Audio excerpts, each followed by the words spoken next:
바로 시작하겠습니다. 먼저 인디애나와 뉴올리언스의 경기를 분석해 보도록 하겠습니다. 인디애나는 토론토에 패했습니다. 부상자들이 모두 돌아오며 후반기 상위 시드를 위해 갈 것으로 보였는데 토론토의 발목을 잡히며 주춤했습니다. 메서린이 선발 출전 경기에서 3점슛 5개 포함 34점으로 맹활약했는데 팀의 에이스인 할리버튼이 야투 11개 중 9개를 놓치며 부진했습니다. 뉴올은 뉴욕에 이어 인디애나를 만나는 어려운 일정입니다. 최근 팀의 맥컬럼과 다니엘스 등 백코트 부상자가 생긴 상황이기에 로테이션 운용이 타이트한데 고비가 될 수 있습니다. 그래도 후반기 들어 자이온이 백투백에도 출전하기에 프론트코트 전력은 확실합니다. 인디애나 상대로 발렌슈나스와 잉그램, 자이온과 허브 존스 등이 사이즈의 우위를 가져가려 할 것입니다. 자이온과 발렌슈나스가 골밑에 나설 뉴올이 골밑 파워에서 앞서는 건 분명합니다. 그러나 맥컬럼이 부상으로 출전하기 어렵기에 앞선에서 손질이 좋은 메서린과 할리버튼, 맥코넬 등의 수비에 고전할 수 있습니다. 직전 경기 부진을 털어내기 위해 할리버튼이 집중할 것이고 시아캄과 터너가 골밑 수비를 버틸 인디애나가 승리할 것입니다.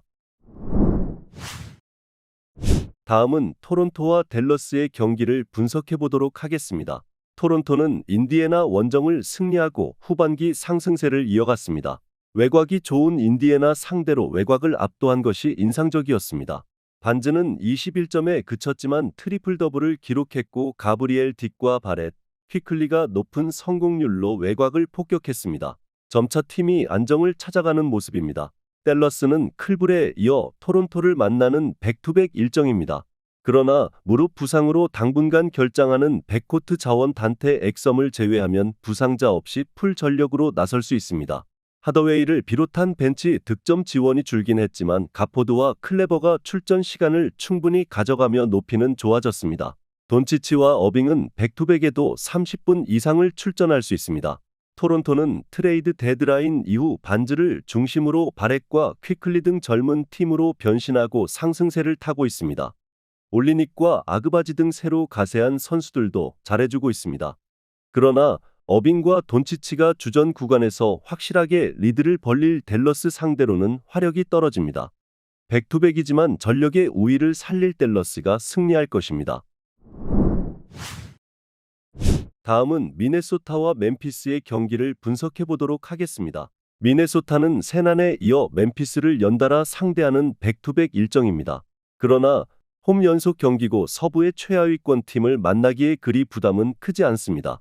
전반기에 리그 스케줄 난이도가 가장 높은 팀이었음에도 서부 1위를 유지했는데 후반기에도 1위 수성을 노리고 있습니다. 루디 고베어가 발목 부상을 안고 있긴 하지만 출전할 것으로 보이고 에드워즈가 팀의 득점을 이끌 수 있습니다. 멤피스는 브루클린전에서 완패했습니다. 워낙 흐름이 좋지 않은 브루클린 상대로 나선 홈 경기였기에 내심 승리를 노렸지만 전반 상대의 맹공을 막아내지 못했습니다. 주전 구간이 내준 리드였고 지지 잭슨과 라라비아 등 벤치의 마진도 최악이었습니다. 부상자가 워낙 많기에 안정적인 로테이션 가동이 쉽지 않습니다. 멤피스는 빅맨진에서 정통 센터 포지션이 남아있지 않습니다. 잭슨 주니어와 스티븐스, 알다마 등이 5번 수비에 나서야 하는데 타운스와 고베어, 리드의 높이를 감당할 수 없습니다. 확실하게 제공권의 우위를 살릴 미네소타의 승리를 예상합니다.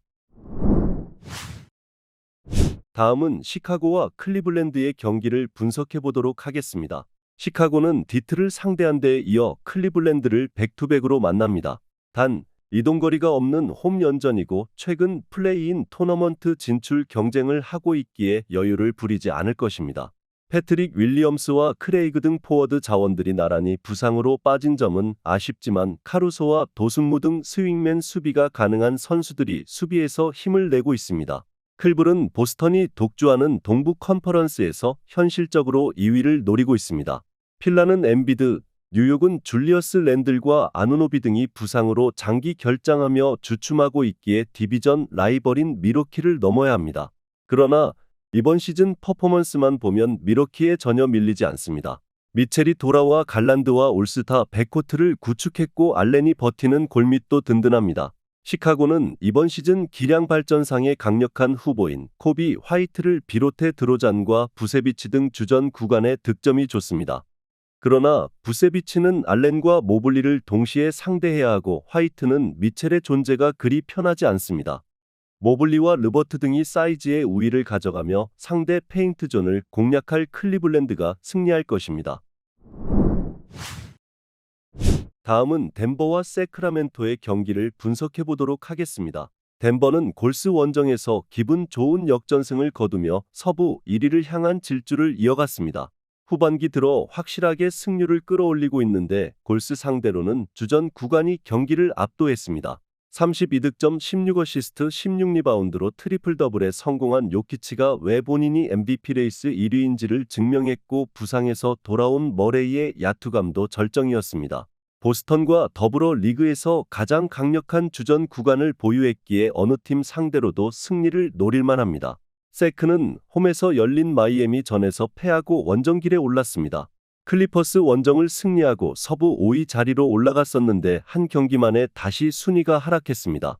팍스와 머레이가 55점을 합작했고 사보니스가 다시 한번 트리플 더블에 성공했지만 벤치 득점 지원 부족이 패배로 이어졌습니다. 몽크가 40%의 야투 성공률로 8점에 그친 것이 아쉬웠습니다. 이번 시즌 세크 상대로 연패하는 등 고전한 건 사실이지만 후반기 경기력에서는 상대를 압도합니다.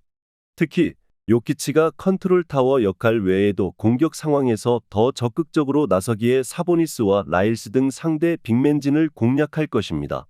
건강한 머레이의 지원도 있을 덴버의 승리를 예상합니다. 마지막으로 LA 클리퍼스와 LA 레이커스의 경기를 분석해 보도록 하겠습니다. 클리퍼스는 폴 조지가 빠진 세크전에서 예상 외의 완패를 당했습니다. 아직은 여유롭게 퍼시픽 디비전 선두를 지키고 있지만 추격자에게 패한 건 아쉽습니다. 때문에 다른 추격자이자 더비 라이벌인 레이커스 상대로는 승리가 간절합니다. 레너드와 하든, 주바치를 중심으로 주전 구간이 시작부터 집중력 있게 라이벌 상대에 나설 것입니다. 폴 조지는 이 경기도 결장이 유력합니다. 레이커스는 피닉스 원정에서 큰 리드를 내준 1쿼터 부진을 극복하지 못하며 패했습니다. 제임스와 앤서니 데이비스, 러셀 등 3명의 선수가 20점 이상을 기록했고 하치무라의 상승세도 이어졌지만 벤치 구간이 아쉬웠습니다. 부상자가 많은 상황인데 바이아웃 이후 합류한 디니디를 비롯해 토린, 프린스와 크리스티 등이 조금 더 주전 구간을 지원해야 합니다. 데이비스와 제임스가 경기를 이끌 레이커스가 쉽게 물러서진 않겠지만 헤이즈와 하치무라로는 주바치의 사이즈를 감당하기 어렵습니다. 또 레이커스 상대로 늘 투지 있는 플레이를 하는 웨스트브룩이 리브스와 러셀에 떨어지는 수비를 공략할 수 있을 것입니다. LA 클리퍼스의 승리를 예상합니다. 영상에서 알려드리는 내용들은 모두 1차 분석 내용들이며 2차 분석과 최종 조합픽은 영상 하단 고정 댓글 링크로 문의 주시면 안내 도와드리도록 하겠습니다. 시청해주셔서 감사합니다.